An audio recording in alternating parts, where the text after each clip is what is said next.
C'est comme toujours un grand plaisir pour moi de vous retrouver encore une fois, chers téléspectateurs de la BTV. Alors bonsoir, bonjour.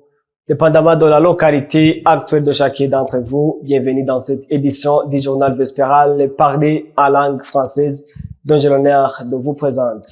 Un journal qui est axé sur les grands titres suivants. Le chef de l'État burundais, Evariste Ndayishimiye, invite l'unité de coordination du PAEJ à faire en sorte que le projet PAEJ soit autonome financièrement. Cela a été dit lors de la retraite organisée à l'intention des coordinateurs du PAEJ dans la capitale politique, Gitega. Le gouverneur de la province Kayanza invite la population de cette province à s'en découdre avec les boissons nuisibles à la santé humaine.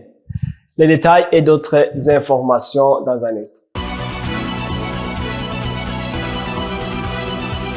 Bienvenue encore une fois. Le président de la République du Burundi, Evariste Ndayishimiye, invite l'unité de coordination du programme d'autonomisation économique et d'emploi des jeunes, PAEJ en sigle, à faire à ce que le projet PAEJ soit autonome financièrement. Cela a été dit lors de la retraite organisée à l'intention des coordinateurs de PAEJ dans la capitale politique Gitega. Patrick Hatangimana. Je muri vision ya PAEJ nafata ko ari ikintu novuga nti ni organe itazopfi iheze. La création de PAEJ vise une institution participante dans la gestion d'autonomisation des jeunes, de la génération par génération, qui sera un capital autonome, sans appui financier du gouvernement. Taba atara abandi baje kugera. Leta itokwama ari perpetuel financier. Kuruva ukaba umutahe. Après 20 jours de la caravane Ingebuzo qu'a effectué le président Evariste Ndayishimiye dans tout le pays pour évaluer l'état d'avancement de mise en œuvre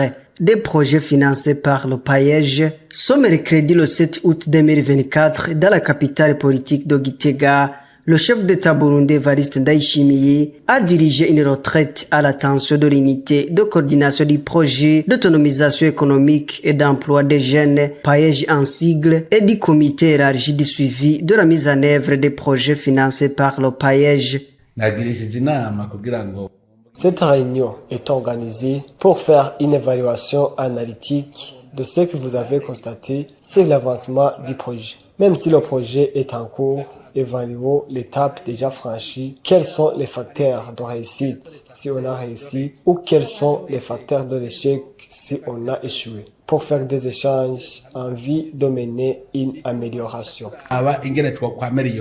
Le coordinateur national du PAEJ, Désiré Manirakiza, a indiqué qu'ils ont réalisé ensemble que l'impact du PAEJ est positif et que les jeunes sont actuellement conscients de la pertinence de l'entrepreneuriat. Comme vous le savez, la notion de l'entrepreneuriat est nouvelle au Burundi. Depuis longtemps, les jeunes faisaient des études avec des mentalités d'être recrutés dans les institutions publiques pour occuper des postes moyennant des salaires mensuels. Mais comme le monde évolue, aujourd'hui, aucun pays dans le monde entier ne peut recruter tous les jeunes diplômés. Pour dire que beaucoup de projets sont en cours d'exécution. Depuis sa création en 2021, le programme d'autonomisation économique et d'emploi des jeunes a déjà financé près de 5000 projets initiés par les plus de 60 000 jeunes. Plus de 2964 autres ont bénéficié des stages de premier emploi, parmi lesquels plus de 700 jeunes ont été recrutés là où ils avaient fait les stages. Après la province Gitega, direction à maintenant en province Kayanza, où le gouverneur de cette province invite la population à s'en découdre avec les boissons nuisibles à la santé humaine. Benoît Sindayigwanya pour le reportage.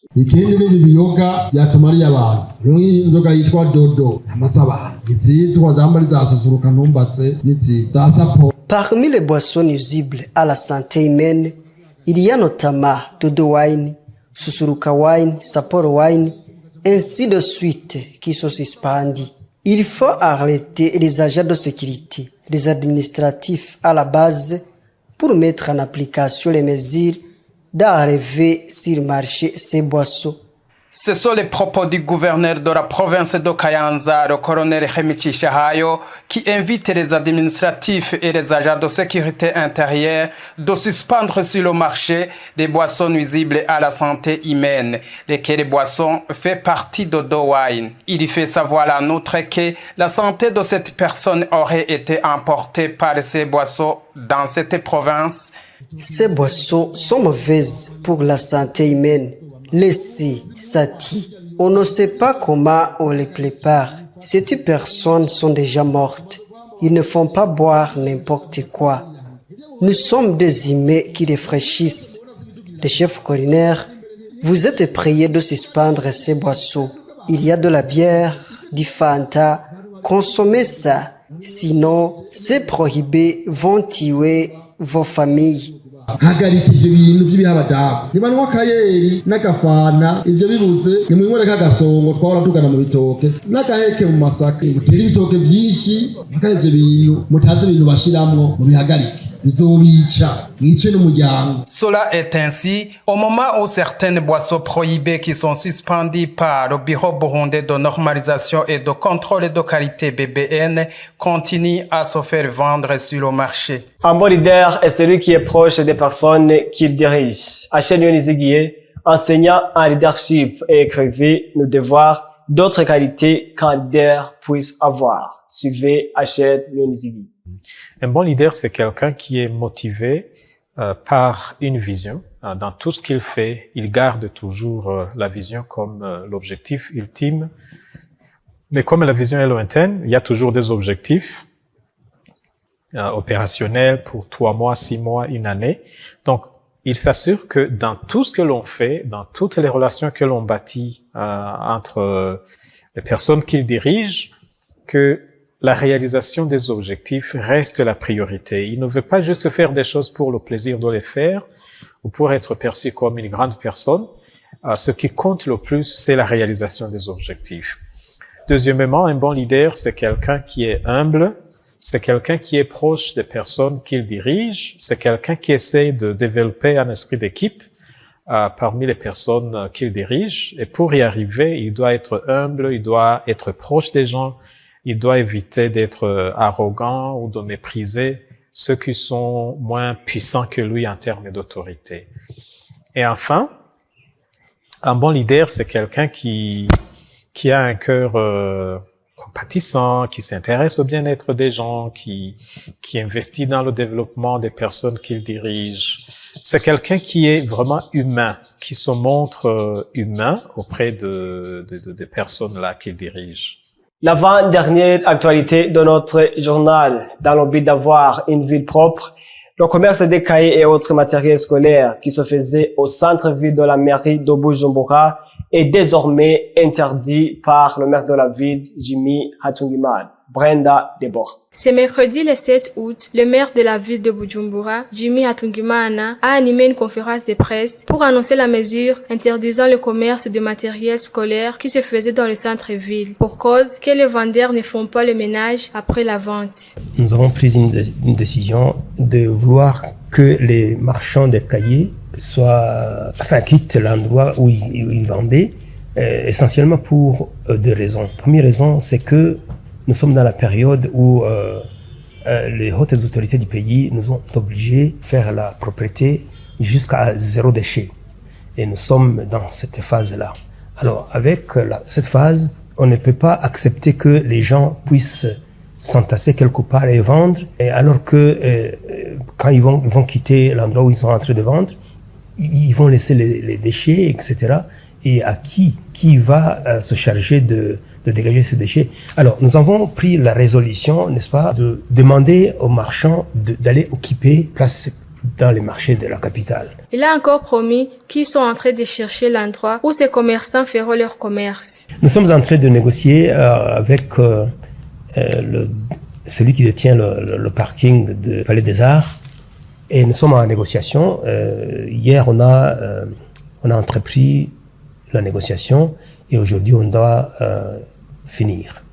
Alors, la démarche, c'est quoi? La démarche, c'est que nous devons signer un petit contrat de 2 mois pour que les gens qui veulent vendre les cahiers vont se convenir avec le monsieur qui détient le parking. Et nous, on va signer le contrat à la place de la population. Donc, comme ça, la façon dont on va le faire, c'est pour rassurer aux tenanciers du parking qu'il y a du sérieux.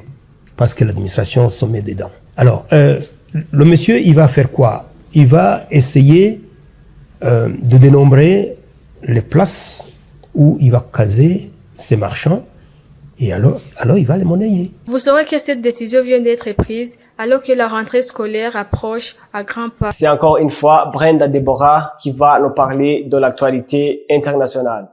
L'épidémie de Mpox ou variole du singe se développe en Afrique et inquiète l'OMC. Au moins 10 pays africains sont touchés par ce virus, selon les données publiées la semaine dernière par le Centre africain de contrôle et de prévention des maladies. La République démocratique du Congo en est le principal foyer avec plus de 96% de tous les cas et décès. Par rapport à la même période de l'année dernière, les cas ont augmenté de 160% et le décès de 19%.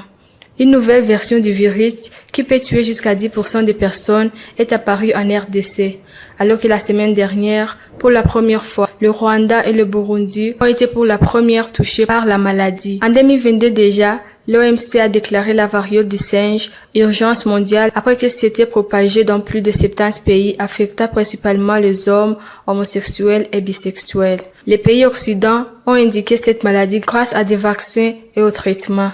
Au Venezuela, tandis que Nicolas Maduro, soupçonné à des fraudes électorales, a fait un recours devant le tribunal suprême de justice pour que soit auditée l'élection du 28 juillet, ce magistrat avait convoqué ce 7 août le candidat Edmundo González à se présenter devant eux. Il a décliné l'invitation de peur d'être arrêté dans un communiqué qu'il avait fait. Cependant, les représentants des partis qui ont porté les candidatures d'Edmundo González à la présidentielle s'y sont rendus. En attendant la publication des procès-verbaux, l'opposition affirme quant à elle avoir gagné et de loin la présidentielle est soutenue par plusieurs pays, dont les États-Unis et l'Argentine. À vous tous qui avez consacré votre temps à suivre ce journal, c'est par ici qu'est parfait notre édition. Merci de l'avoir suivi. Que Dieu bénisse.